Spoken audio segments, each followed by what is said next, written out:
Time meds in. Where'd Mom go? Mom, I'm gonna go over and brush up on my Satanism the way you told me to. No. She told me to. Don't be stupid now. Mom told me to go over to the barn and brush up on Satanism. That's the way I heard it.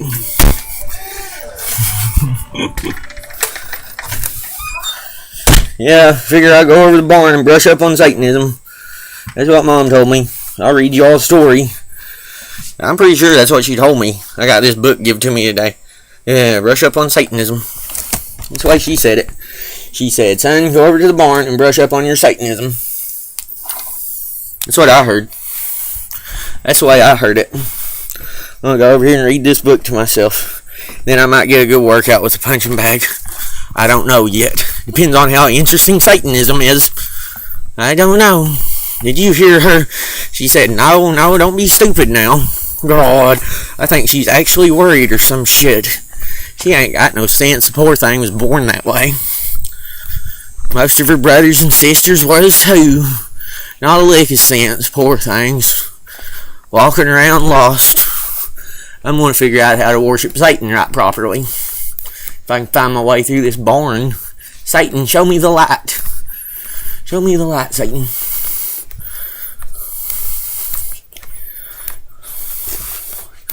Turn on the lights, Satan. Turn on the lights for me. I can get this light on. Now, it's time to get down to the brass tacks of Satanism. I see what kind of Satan worshiping I can do over here. Get me a good chair. Sit down. Wonder if one of the horses will peek its head out. I don't know.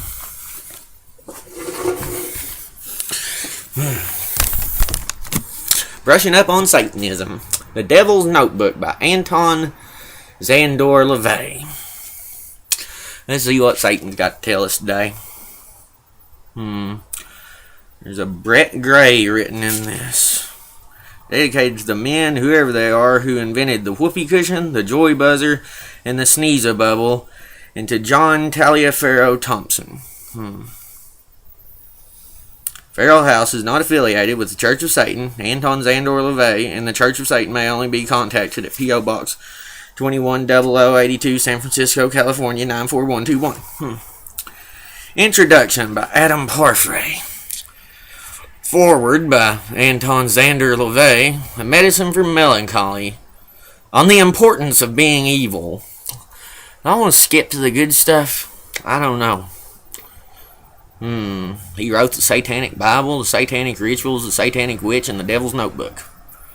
The Secret Life of a Satanist. Oh God, I hope nobody figures out I'm brushing up on Satanism. Duck-billed platitudes. I don't know what that means. I've heard that.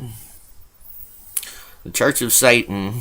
Cosmic Joy Buzzer. The Combination Lock Principle. Ravings from Tartarus. The Importance of Keeping a Secret. Occultism for the Millions.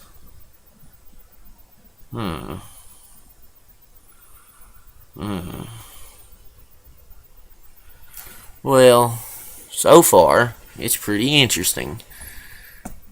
I'm over here in the barn worshiping Satan, I reckon. Sounds like the best thing to do at the time. Let's see here.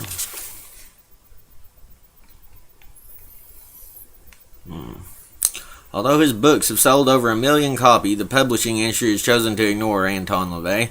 The book trade publication, Publishers Weekly, has never reviewed a publication by or about Anton LaVey.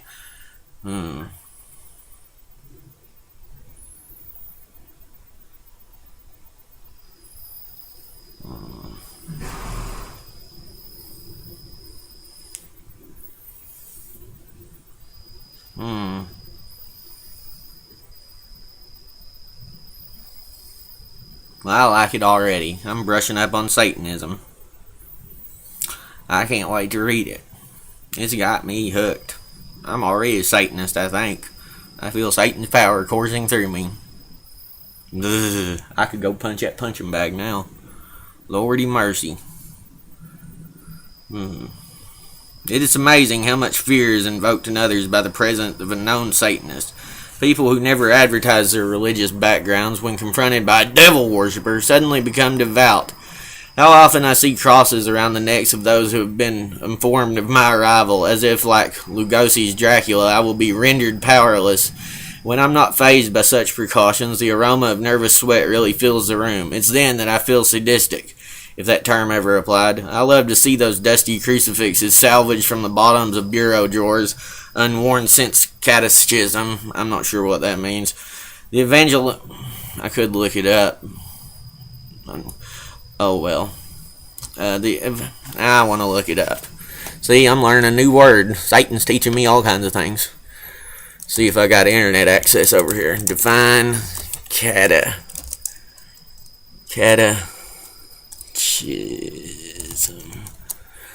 I'm blind. I can't. A summary of the principles of Christian religion in the form of questions and answers.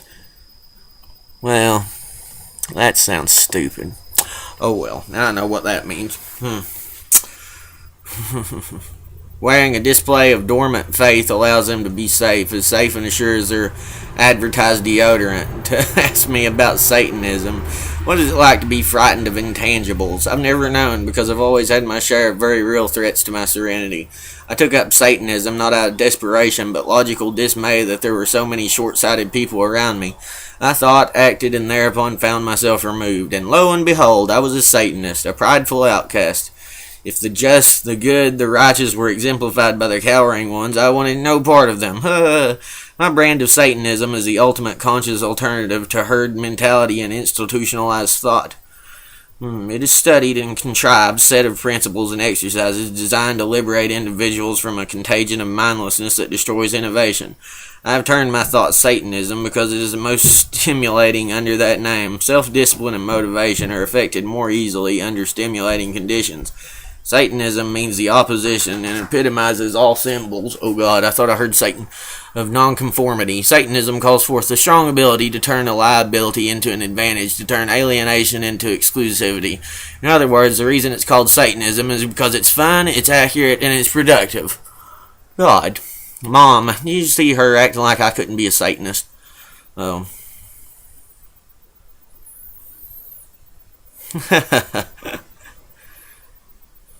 Look at this. It's a quote from Al Capone. Hell must be a pretty swell spot because the guys that invented religion have sure been trying hard to keep everybody else out. Oh, this is funny. A medicine for melancholy, or how to avoid the DBs. I can't hardly read that font. At no time in Western civilization has man accepted so willingly contrivances calculated to weaken and destroy him.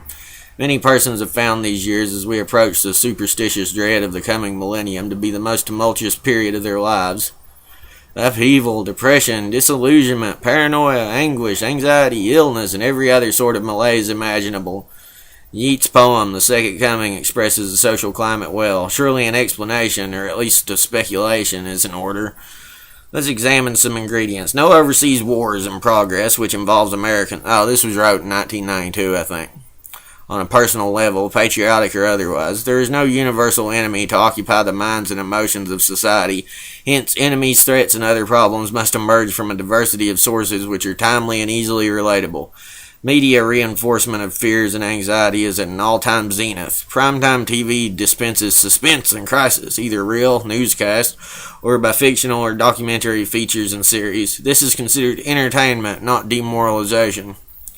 If complaints are voiced that streets are unsafe to stroll, surf's unsafe for swimming, and even grazing laid unsafe for cows, satanic cattle mutilation, where can one expose his or her puny human form? In the safety of an automobile? Perhaps. But what of the subliminal demoralization coupled with a sense of false security that mandatory safety devices provide? That's funny. This guy's... I like it already. Despite rapid and radical advances in medicine, why are more people sick? Emphasis on prompt detection of certain symptoms is supposed to prevent serious illnesses. With everyone listening for internal gurgles, feeling for lumps, and pondering each pain, hypersensitivity cannot be avoided. Does consuming a certain Does a consuming concern for diet and exercise make for healthier living than sitting in a car gobbling Big Macs? Which takes a greater toll? Fear of the effects of preservatives, chemical pumped chicken, mercury-saturated fish, or the foods themselves?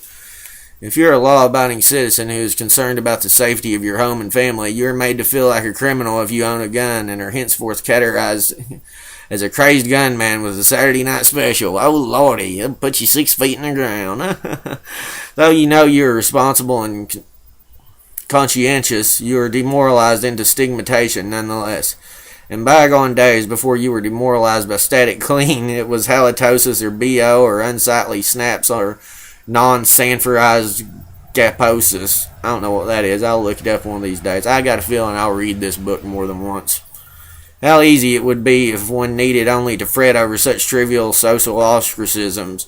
Now, in addition to ring around the collar, you're confronted by the threats to your immune system, germ warfare, telephone bugging, new cancer viruses, conspiratorial politicians acting as decoys for the real rulers, governmental breakdown, danger in the streets, on the freeways, at the beach, rising cost of food, gasoline, higher taxes, and the unknown. Is another world watching? Are UFOs about to land in your front yard? And to the good, the threat of Satanism is still a fine scare copy. I'm gonna read this more in a minute. I'm just gonna go ahead and save this bitch. This here will be Satanism number 1. Or brushing up on my Satanism. You know, whatever, man. I'm gonna punch the bag a little bit here in a bit. You know, God, I like looking at myself. Don't worry, I won't look too long.